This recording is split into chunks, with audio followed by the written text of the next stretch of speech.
Maytag month has got it going on. It's all you want with the savings all month long. Baby, can't you see? Maytag month is all you need. You know you can't go wrong when Maytag month is going on. Save on award-winning performance on all Maytag major appliances during May is Maytag month. Happening now through May 31st. Shop incredible savings on Maytag at NFM. Maytag month is going on. Streaming May 23rd only on BET Plus. Miss Pat is back. I'm excited! And it's time for some grown-ass family time. I am a man. Oh, you a man? That's right. Then take my clothes off. You ain't pay for none of that on your back. Dad, you can't ignore your mother forever. I've tried. Would you like for me to backhand you again? The Miss Pat Show. Streaming May 23rd on BET Plus. To sign up and learn more, visit BET.plus. You can support this podcast at patreon.com/partnersincrimemedia. I'm Rebecca Lavoie, and this is Crime Writers On.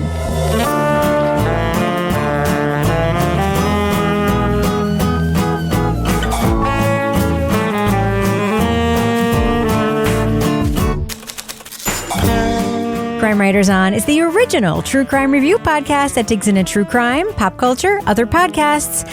And on this episode, a trio of true crime podcasters descend on a remote Irish village. The story they uncover is bigger than they first thought. We'll discuss the Netflix series Bodkin. Joining me to get that done and more is true crime author, TV journalist, and host of These Are Their Stories podcast, my husband, favorite baseball umpire, and love of my life, Kevin Flynn. Hi, Kevin. Top of the morning, Rebecca. Don't. Also with us come on. Nope. Also with us is private investigator, certified pet detective, resident cat lady, and author of The Final Curtain, Laura Bricker. Hey, Laura. Hey, Rebecca. And finally, our captain of all things cynical, the author of the City trilogy of novels, host of Strange Arrivals, and our Patreon Deep Dive Book Club podcast host, Orange Crush fan, Toby Ball. Hi, Toby. Hey, Rebecca. Can you still get that soda in the stores? Do they still produce Orange Crush? I haven't the foggiest idea. Rebecca is nodding yes. I believe they do. I believe, you know where, but to be fair, you know where I've seen it? At your little store in your town? No, I've seen it at like Ocean State Job Lot, so maybe they're not still making it and it's just there. Do you have to explain what Ocean State Job Lot is? Oh, for those who don't live regionally. They don't know what the Ocean State is. It's the weirdest store where you go in and it smells like dust and mold. Sorry, Ocean State Job Lot, but it does. And they have some name brand stuff that's weirdly cheap, like Bob's Red Mill and Burt's Bees. And it's a really good place to buy things like if you want to buy like pots for your outdoor patio for your plants because they're super cheap, or you want to buy like something like weights for your pop-up tent. It's like filled with overstock from other. But then it also has like weird rugs that smell weird.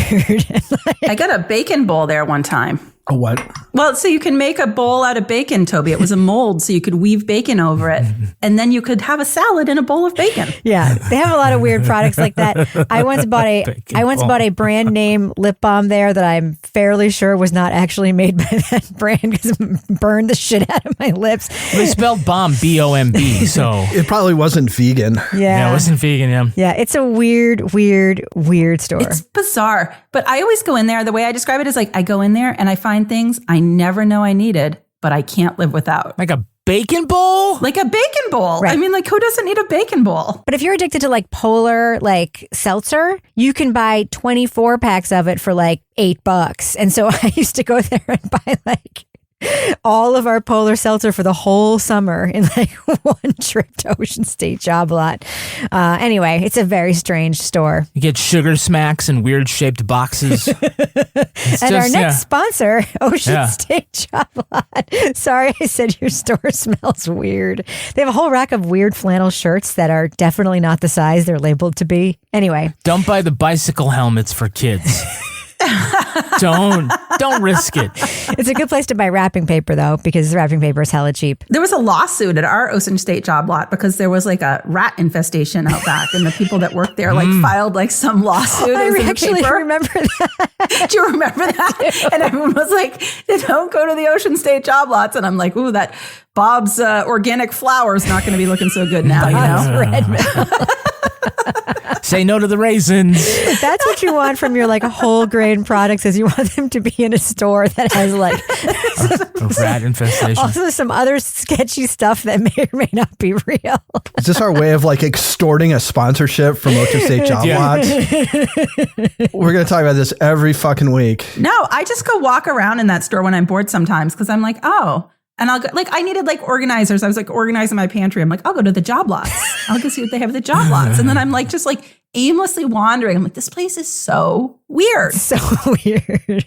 Sounds awesome. Toby. Yeah. You come over to Stratham and go into the Ocean State job lot with me, and I'll do like a leave it to Bricker. What happens when Toby Ball goes to the job lots? What does he buy? Orange what does Crush. he find? That's what this whole thing was about. Orange Crush.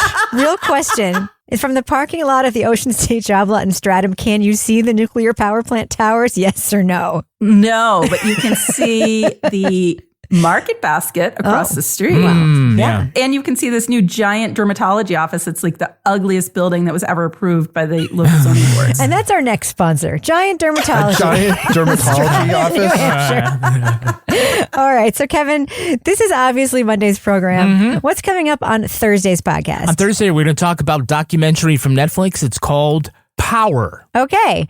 Well, I think we've spent enough time with our favorite new sponsor, Ocean State Job Lot. So how about we get into what we're going to be talking about on this program? Just for people to know, Rhode Island is the Ocean State. Oh, really? Yes. Of course it is. Yes. I heard someone say there's more piss in Boston than there's ocean in Rhode Island, but all right. All right. Yeah, do the thing where you lead off and drop the clip. All right, let's get to it. Leading off. He's won a Peabody Award. He's a big deal. Okay, we're partnering with him on a true crime series. True crime podcasts aren't journalism, they're necrophilia. True crime is big business for us. I'm an investigative journalist. I will work on a true crime podcast over my dead body. A hardscrabble journalist is reassigned to help an American podcaster investigate a cold case in a remote Irish village. After 20 years, Bodkin is set to resume its annual Samhain celebration, a tradition that was canceled after 3 people disappeared at the night of the pagan festival. We're making a podcast. A podcast? In Bodkin? Mm-hmm. Huh. And you do that for a job, making podcasts? Sure. And you've come from America to do a podcast in Bodkin. And people will listen to it. While host Gilbert Power focuses primarily on the human interest angle, Dove Maloney thinks a larger story is hiding within Bodkin. Along with Emmy, their researcher, Dove looks for connections between the festival victims and an infamous smuggler living under an assumed name in the village. Jack McFadden, aka the Badger, assumed dead, has actually been hiding out for 20 years in Bodkin under the name Seamus Gallagher. A violent smuggler arrives in town at the same time 2 people disappear? A coincidence? The Netflix comedy mystery series Bodkin stars Siobhán Cullen and Will Forte. The team tries to navigate car fires, hit and runs, yoga-teaching nuns, an eel smuggling ring, and the secrets a small town wants to bury, peppered with insider quips about the state of podcasting. Spoiler alert, we are going to be talking about plot points from Bodkin. So if you want to remain spoiler-free, go to the estimated time code in our show notes for our thumbs up or thumbs down reviews. So Toby, the portrayal of podcasters in this series, super realistic, right? So this is just the first thing that bothered me about this series. Like usually when you're having like a mystery or something like that, and you have somebody from a specific industry or practice or whatever, like you do some research, figure out how that works, and that becomes part of the story. This is like they've never listened to a podcast or seen a podcaster or talked to one, or because it makes it seem like basically what podcasting is carrying around a tape recorder in your pocket and surreptitiously taping people when they don't think you are doing it. Toby, it's a Zoom recorder, to be clear. It's a Zoom digital recorder. I have one. I've got a Zoom too. So there's very little actual podcasting stuff that goes on, and the little that does, I think, is highly unethical, and it's just hard to imagine any like real podcaster doing any of this stuff, and they don't even pretend to like set up normal interviews, or it's clear that he hasn't done even like one phone call to prep for this. He just shows up in this town in Ireland. It's like, oh, let's check it out. So it's just, That's his process. That's how I podcast when I do Leave It to Bricker, Toby. I wander around and surreptitiously record people. But you don't own a podcasting company that you've mortgaged your house to like finance, Lara. No. There was only one moment in this whole thing that I enjoyed the podcasting commentary. And that was when, he says he was a former public radio reporter and he's talking to Dove about like what he's going to do. And he's like, what you have to do is immerse yourself in a community and, get these people to trust you. And she's like, fuck that bullshit. And it's a great story lens for a podcast. Right, yeah. And people will listen to that, do they? People love true crime. They love small towns and they love Ireland. It's a 4-quadrant story. And it's just like, it's a very like earnest, like public radio approach to journalism. And she's just like, nope. And that just sort of like speaks to like conflicting approaches, but also like very white guy, like earnestness in audio making kind of thing. And I thought that was like one kind of meta thing that was funny. But in every other way, like any question they kind of ask or any sort of way they portray journalism, like Laura, what do you think about how like just journalism is looked at generally in this thing? Well, in terms of the journalist, like the journalist is such a stereotypical, like this character of Dove. She's like your stereotypical hardened, damaged journalist who is now just down and out because she's written this story and somebody's killed themselves. And so she's been banished to work on this podcast, which is clearly beneath her. Also, I think this whole true crime thing is morally bankrupt. Okay, yeah, it's just a distraction. That's what true crime podcasts are, like a public hanging. There's a story here that actually matters. But it was interesting watching her approach versus Gilbert's approach. It's like almost like a stereotype of the polar opposite of this podcast character. Like here's this like hardened journalist who's not going to be nice to anybody that she's trying to interview. And she's just going to go out and like bark out orders and try to get information and wear her black coat and her glasses everywhere she goes. And just be like so non-user friendly because she's entitled, because she's a journalist. And, you see like these two sort of stereotypes. And then in the middle, you have Emmy, who's just like there. For no reason. For no reason, except to have sex in the bathroom with that guy. Yeah. And when we first met Dove, first scene, I was like, she's going to be a heavy drinker. She's going to have a tragic backstory. And she's definitely going to fuck somebody on this show. Right. Because that's what they do with every woman journalist on every fucking thing that's ever had a woman journalist as a central character. Well, 2 out of 3 wasn't bad, right? No, she did all 3 of those things. Dove fuck somebody? Yes, the mortician lady. I didn't think they got that far. Yeah, remember she slept over? Yeah, and then she told off her kid in the morning. But Yeah. You know what it reminded me of is that character that Amy Adams played in Sharp Objects, Yes. which I also felt was like so over the top. She was just like the super damaged journalist who was like drinking all the time. And I'm like, could we portray these women a little differently, please? Like not all women journalists have to have this same backstory, right? Au contraire. Oh, no, Toby, no. Toby, you're an arse hat. Or what do they call people? Arsehole. No, and then the other You one like that the I liked was shit cunt. shit cunt. I'm going to use shit cunt a lot. I like that expression. Yeah. So Kevin, the setting for this, obviously, Ireland. Yeah. And I believe at one point they say it's like West Cork, right? That they're in, like the County Cork. Remember, it was West Cork water. Yeah. So, which, by the way, West Cork is like so far away from the city of Cork, but it is. So can you just talk about sort of like the American lens into Ireland that we get in this show? Yeah. I mean, I think there's a real American romanticism about Ireland. Is it racist? Is it racist? I'm just kidding. Oh my God. That's what I remember. There were a lot of think pieces about this when the president visited his ancestral home in Ireland, is that Ireland enjoys a place of romanticism in America that other old European nations and other places where people have come from just don't. Right? People may have an affection for Italy or their roots in Spain or whatever, but Ireland just has like this very sort of special, just the word is romantic vision. And so it lends itself, for an American audience to something a little more atmospheric. The location porn I find to be really great. I don't know if they leaned as much into either the setting or the potential quirky characters of the village, but, it's sort of like what village life in West Cork would be, maybe beyond road bowling, which seemed kind of neat. Yeah, don't you think the quirky characters though were just so over the top, flat, stereotypical? They're in a way that was trying to be funny, but it wasn't funny. Like Teddy's singing the ballad in the middle of the pub. Like not every like sad Irish man has a gorgeous tenor voice. Like it's so stupid. And no, some of us have very bad voices actually. But I don't know. I just found that all to be so like unbelievably flat.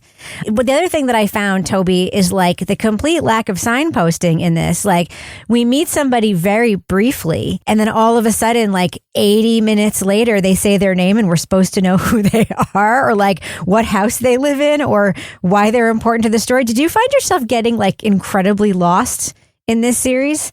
I feel like I might have if I had been invested enough to try and keep track of it all. But look, it's not good. It's like even the main characters are just like basically sketches, right? They're just exactly like if you were to throw something into AI, it's like I want a hard-bitten journalist, a overly sincere podcaster, and a sort of self-doubting but somewhat competent assistant, and they would spit out these people. They act exactly the way you're expecting them to act.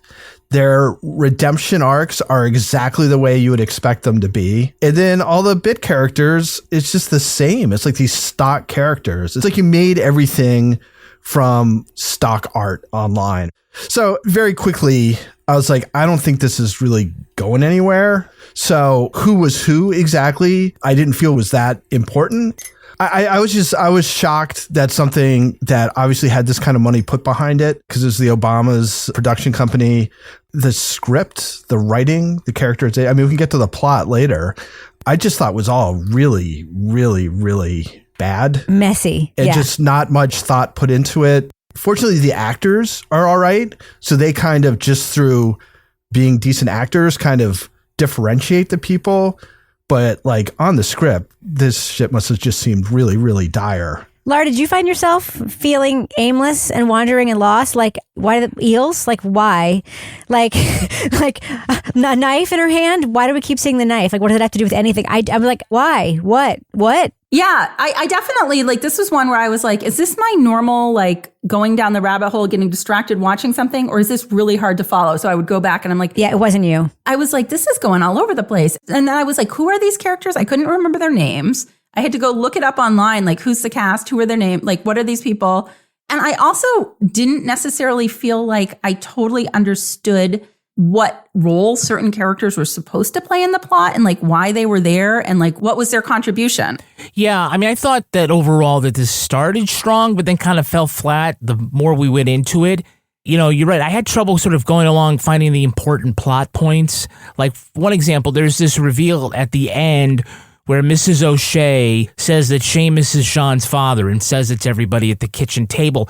But she says it as if like Gilbert already knew that, which means that it's as if we already knew that. And we didn't know that. And there were a couple of things like that where it was like, oh, is that what happened? Is that what they just meant Who's by Maeve? that?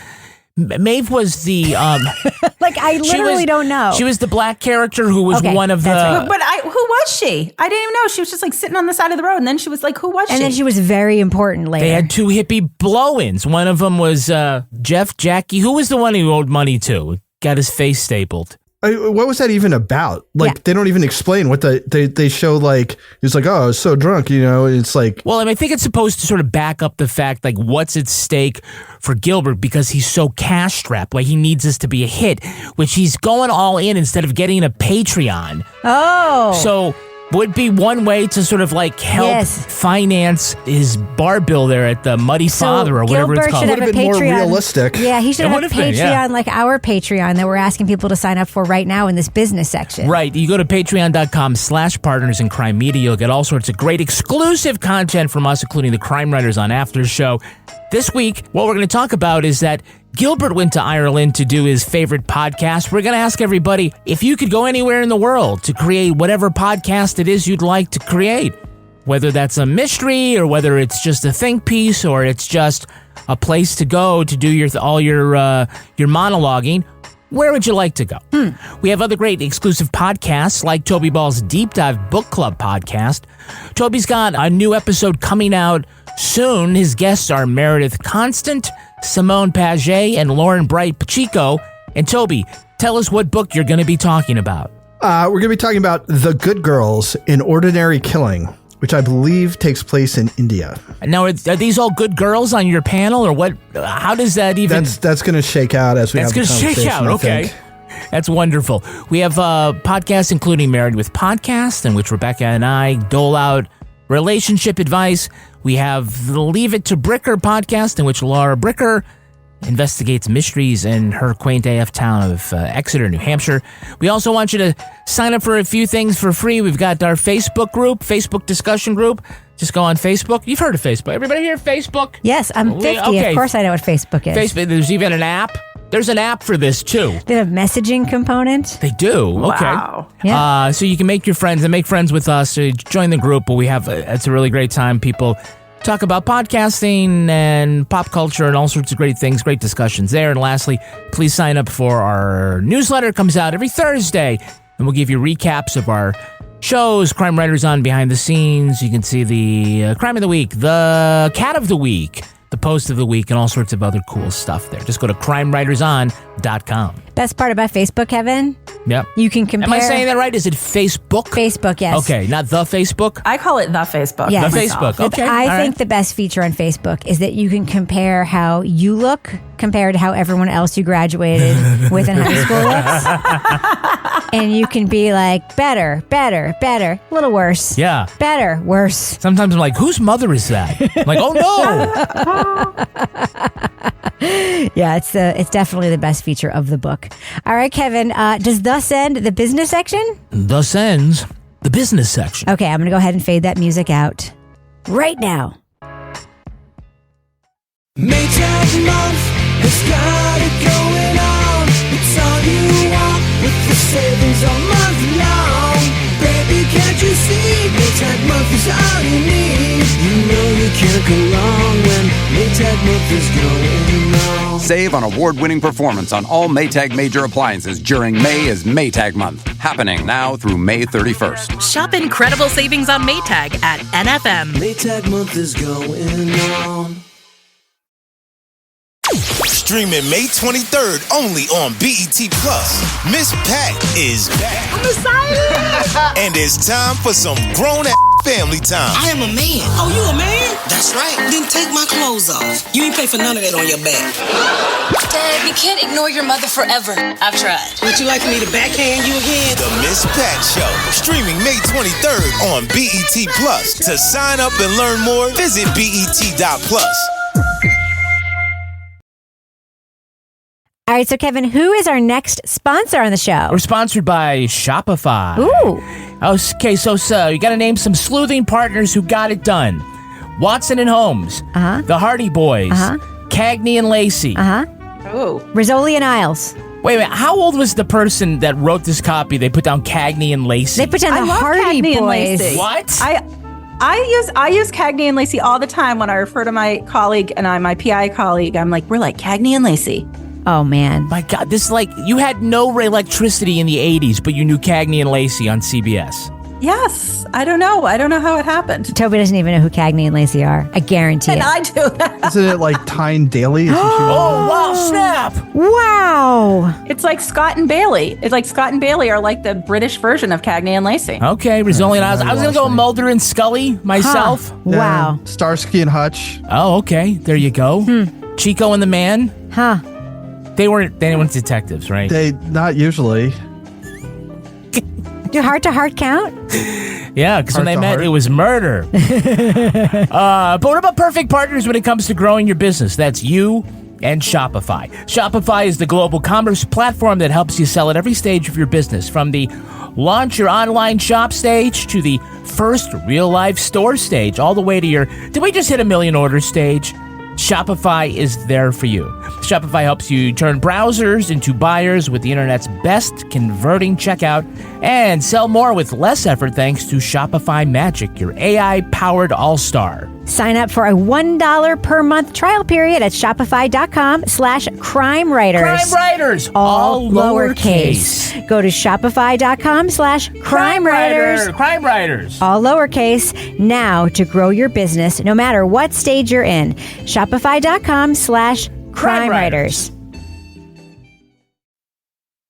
So, Kevin, you were talking about Maeve before, and now I know who Maeve is now. Okay. I know it's kind of part of the Literally, problem. Yeah. every time she'd show up, I'd be like, do we know her? So speaking of that plot line, like it's kind of all over the place. Again, like so why is we find out like Maeve, she was driving the car. We find out because Teddy confronts her while they're on this island where the nuns are. Why did they have to go to the island and walk to the graveyard there in order to have this confrontation and for this confession to come out? Weren't they on the same fucking ferry coming over? I mean, I'm cool with the convent of defrocked nuns who are naked. Naked nuns, and they're taking mushrooms and doing yoga and Reiki and shit like that. But there were just like some silly things there. What happened to Seamus at the end? Where did he go? And why was he trying to kill Gilbert? I don't know. Why does he want to blow up the whole festival? He probably was the most interesting character and probably the best performance here. But, kind of like what happened at the end with that character? His I don't know. beard was the most interesting character in this whole thing. My dad never had 2 pennies to rub together. And if he did have a bit of money, he spent it on drink. No point in having it, he'd say. The man's only going to take it from you. Better off investing in a pint of plain. Well, he keeled over when I was 15. And I promised myself I'd never be poor. Another weird plot line was this whole thing about Gilbert's like personal life. Toby, can you talk about that? Because to me, wasn't that just like they just plagiarized Ted Lasso basically, right? With the whole like, I have a wife who I really love, but who hates me. And that's the reason I'm over here. She just flew 6 hours to serve me divorce papers. Like they literally... Just like in Ted Lasso, yeah. They just like ripped off of Ted Lasso. What did you think about the personal life stuff? Because it's all about, it's basically about money, which Ted Lasso isn't. But can you talk about that? Like a whole lot of other things, it's neither here nor there, as far as I can tell. I mean, I get this idea that you're trying to put pressure on him, like emotional pressure, financial pressure, all this stuff to sort of up the suspense. But quite honestly, like none of it seems to really affect anything. Like really the only thing that seems to come out of the money thing is that he essentially takes a bribe from Seamus that they'll stay away from him on the podcast if Seamus will pay him off. So that's not great.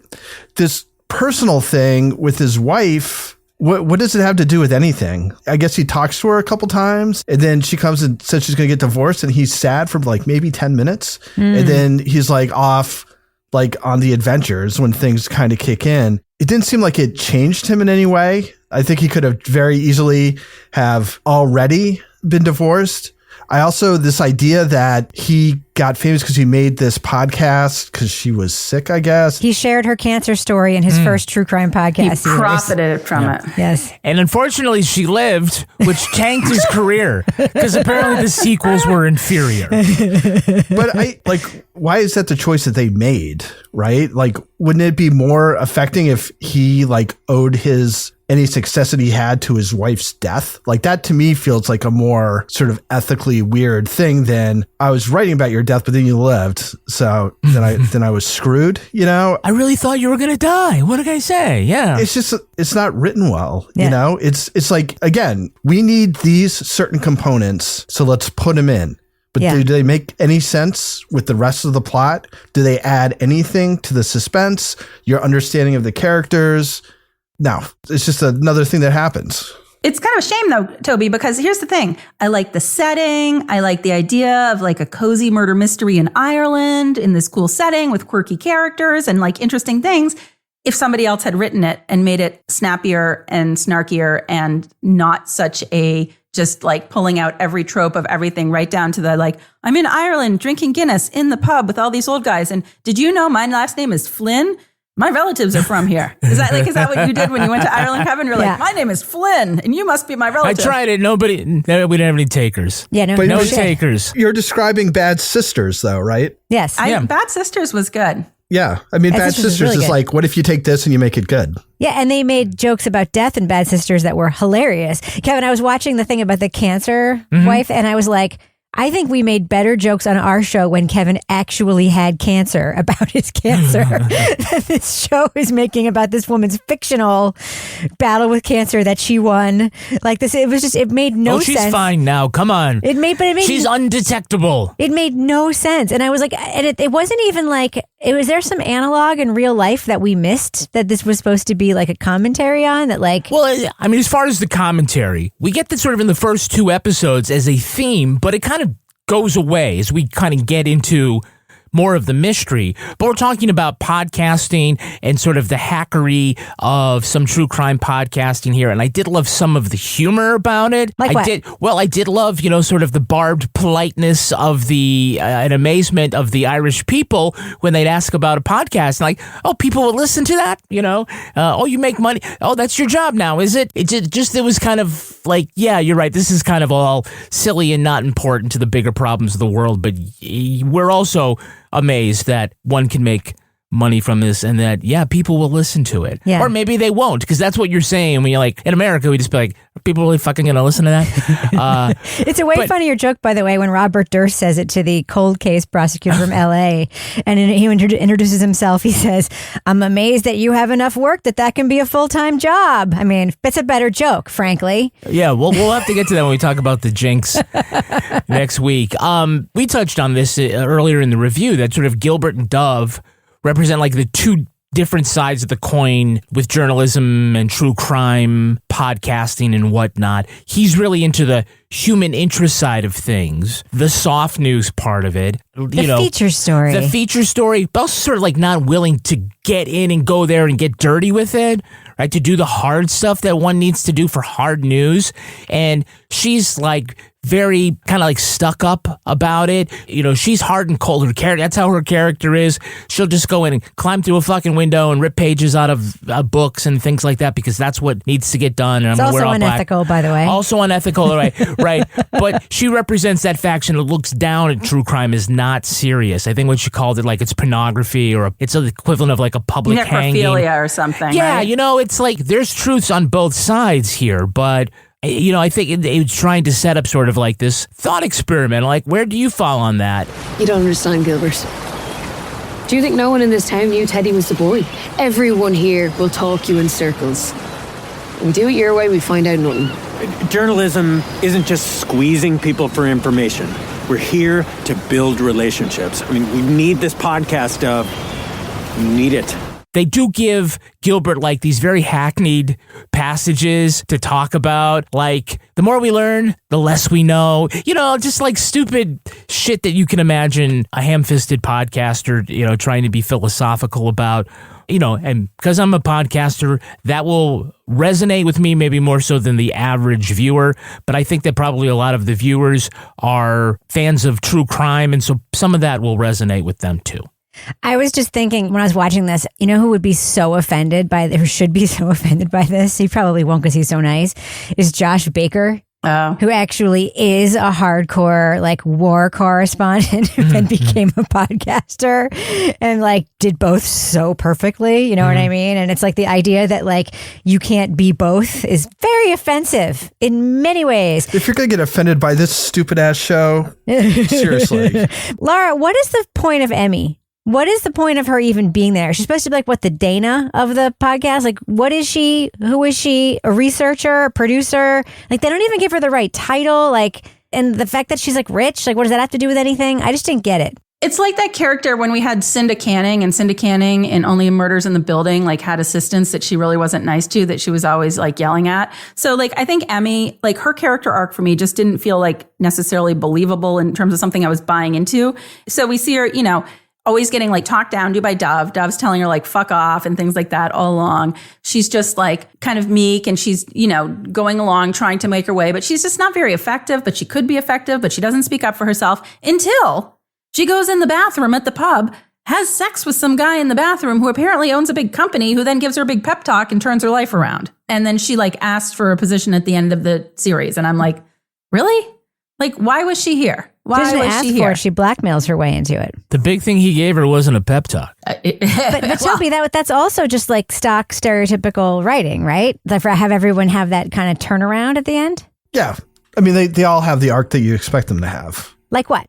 Well, like what? You've got the hard-bitten journalist who's pissed off at everybody. Like suddenly has a revelation that she kind of misinterpreted her stuff that happened to her when she was young, and now she's friendlier again and is sort of reconciling with the very people who were the symbol of all that she thought oppressed her, but in fact were trying to help her the whole time. The nuns. Oh, yes. The nuns who gave her psychedelics and not even good psychedelics. And it's just, it's like, did the person who write this have they ever taken psychedelics? Why do they think this is what happens?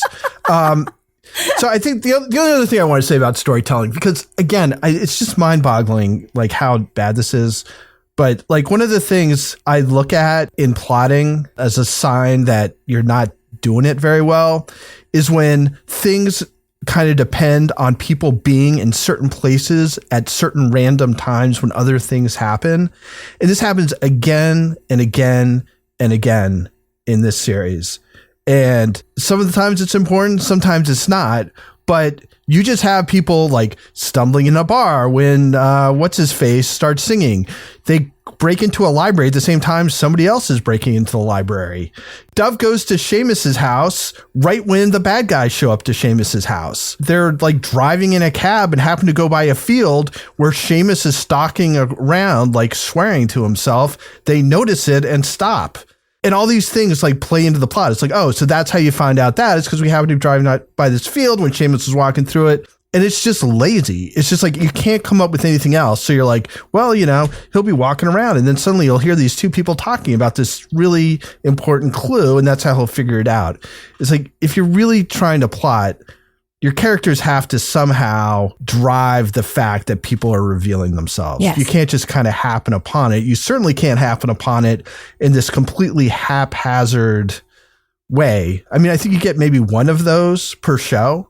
And I think it's probably best if it's at the beginning as sort of like the thing that starts everything off, because once you start to just benefit from it, it's just lazy writing. Yeah. And you also have to, by the way, I just want to add, like at least one person as a character in any show, at least on some level, relate to them or like them. And I could not for the life of me. I was like, are we supposed to like Sean? Are we supposed to like Seamus? Are we supposed to like Dove? Are we supposed to like whatever the hell Will Forte's character's name is, Gilbert? Like, what's the redeeming factor in any of these people? Like zero. Certified Transmission built its reputation on the job done right. It means hard work, honesty, and integrity. And quality service that makes customers feel confident and secure in their vehicles. At Certified Transmission, our expertly trained technicians diagnose, service, and repair transmissions. And together, we ensure our customers leave satisfied and worry-free. Certified Transmission, the job done right at the right price. Find a location near you at certifiedtransmission.com. Streaming May 23rd only on BET Plus. Miss Pat is back. I'm excited! And it's time for some grown-ass family time. I am a man. Oh, you a man? That's right. Then take my clothes off. You ain't pay for none of that on your back. Dad, you can't ignore your mother forever. I've tried. Would you like me to backhand you again? The Miss Pat Show. Streaming May 23rd on BET Plus. To sign up and learn more, visit BET.plus. All right, so Kevin, who is our next sponsor on the show? We're sponsored by Shopify. Ooh. Okay, so you got to name some sleuthing partners who got it done. Watson and Holmes. Uh-huh. The Hardy Boys. Uh-huh. Cagney and Lacey. Uh-huh. Oh. Rizzoli and Isles. Wait a minute. How old was the person that wrote this copy? They put down Cagney and Lacey. They put down the Hardy Cagney and Boys. Lacey. What? I use Cagney and Lacey all the time when I refer to my colleague and my PI colleague. I'm like, we're like Cagney and Lacey. Oh, man. My God, this is like, you had no electricity in the 80s, but you knew Cagney and Lacey on CBS. Yes. I don't know how it happened. Toby doesn't even know who Cagney and Lacey are. I guarantee and it. I do that. Isn't it like Tyne Daly? Oh, wow, snap. Wow. It's like Scott and Bailey. It's like Scott and Bailey are like the British version of Cagney and Lacey. Okay, Rizzoli and Isles. I was going to go Mulder and Scully myself. Huh. Wow. Starsky and Hutch. Oh, okay. There you go. Chico and the Man. Huh. They weren't detectives, right? Not usually. Do heart-to-heart count?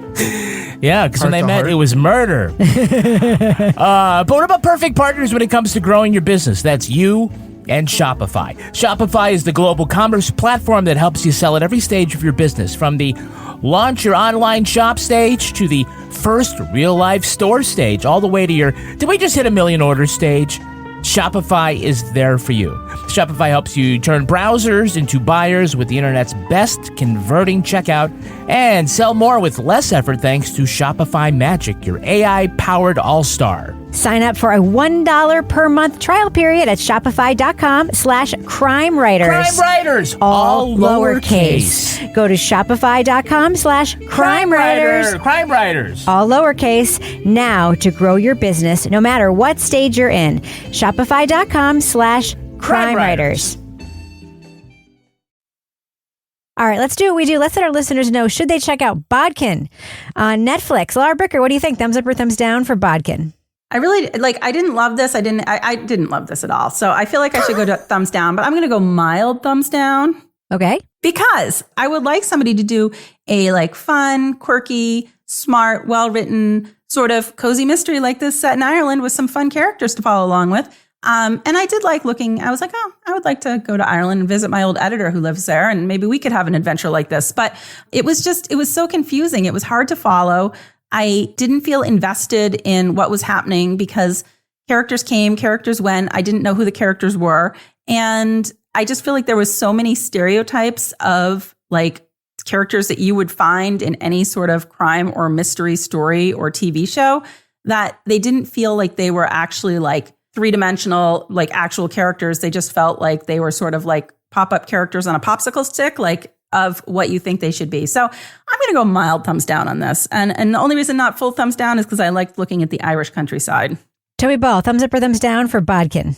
Yeah, I'm a thumbs down. This is kind of like a C- script, C- concept. Characterization is terrible. Just almost everything you've seen in this, you've seen before. The redeeming features, it's pretty, obviously it's Ireland. I think the acting isn't terrible. I think some of the acting is fine. As a matter of fact, I think that's the thing that kind of makes some of this really bad sort of character writing and stuff, it kind of mitigates it a little bit just because the acting is fine. But I don't know, man. This is a rough watch for me. So I'm a pretty firm thumbs down. Kevin Flynn. Yeah, I'm going to go thumbs sideways. I understand why people like it. There were points in the beginning where I certainly did like it and had higher hopes for it. So I'm not going to, I see a lot of people enjoying it in our Facebook group and whatnot. So we always say, love what you love. And I really wanted to love this, but I couldn't. For some reason, the characters and the story just lacked the kind of charm that it really could have had. And the comedy is not laugh out loud, knee slapping. It's very droll. It is a little satirical, but I thought there was the basis for something more here. The mystery became a little too convoluted, and it didn't really help us understand it as the different bits and pieces were coming out. So it did make it hard to follow.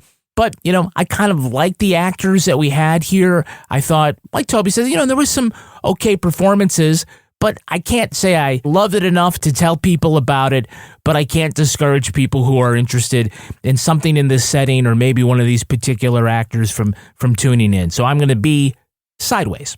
I'm thumbs down. I think this sucked. I think good actors can give decent performances in something and have you it gotta say completely it's shite. suck. It sucks. It's shite. Say it I don't like have that. to say that. I can just say it sucks. I hated this show. I didn't understand what was going on at all. And I kept saying, who's that? Where are we? Why? And I actually was paying attention. I dreaded watching every new episode of this show. I was like, do we have to? Yes, we do, because it's our jobs. I hated it. I thought it was so bad. I can't believe that all of you found something redeeming to say about it in your reviews. I like Will Forte. I like the dude who plays Seamus. I liked, the woman who plays Dove is fine, but terrible. It was just terrible. It was a poorly conceived. The concept felt aged. It felt like someone should have pitched this 5 years ago. They did nothing with any of the interesting plot points, and there really weren't many of those. And everything that they did do made no sense. It made no sense. I challenge somebody who likes this show to actually explain what happened in a cogent way. in 30 seconds, which you can do with almost any show, even if it's complicated, I guarantee you can't do it because this thing makes no fucking sense. I hated Bodkin. Giant thumbs down for me. Now it's time for my favorite part of the podcast, a little something I like to call the Crime of the Week. In a fantastic case of frogging, police in Michigan say a woman has been living for a year inside the exterior sign at a local supermarket. Kevin, you know what frogging is, right? No, I don't. It's like when people live inside the walls of a house. Oh, okay. Listen, I think not. You'll know all about it. All right. The sign for Family Fare Supermarket is on the facade of a large cupola on the building's roof. The space is approximately 15 by 5 feet and 18 feet high at the tallest pitch point. Her makeshift mini apartment was furnished with a desk and printer, a pantry with food, and a Keurig coffee maker. Of course.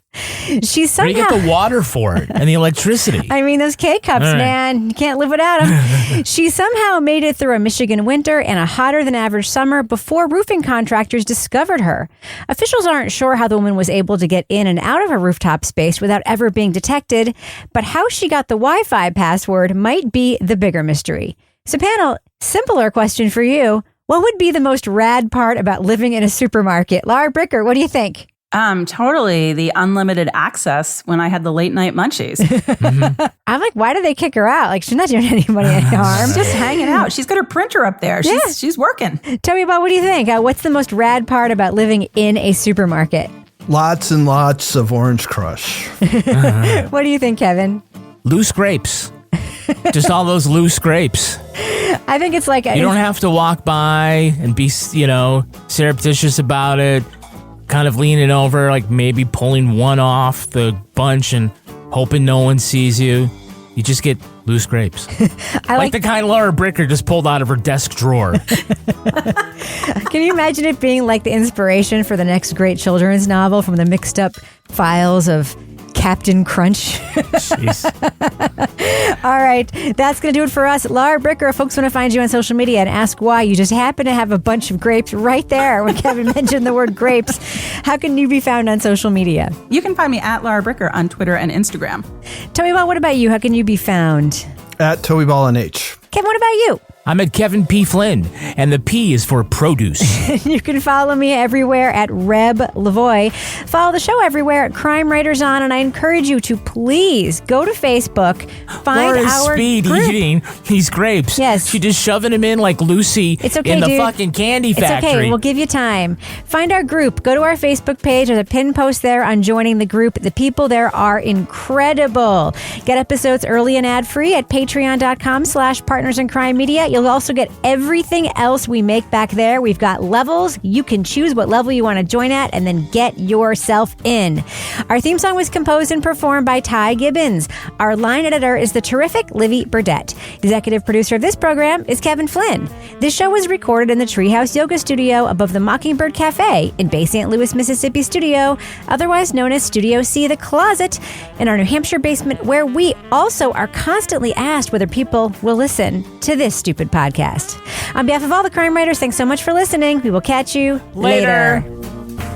Oh, you know what? What? I should probably record. Probably. Yeah. Audio file. Toby Bodkin. Toby Bodkin sounds like such a nice name. I think you could live in that village. Toby Bodkin. It also- Toby Bodkin. I'm just out It here also on my be- fishing trawler.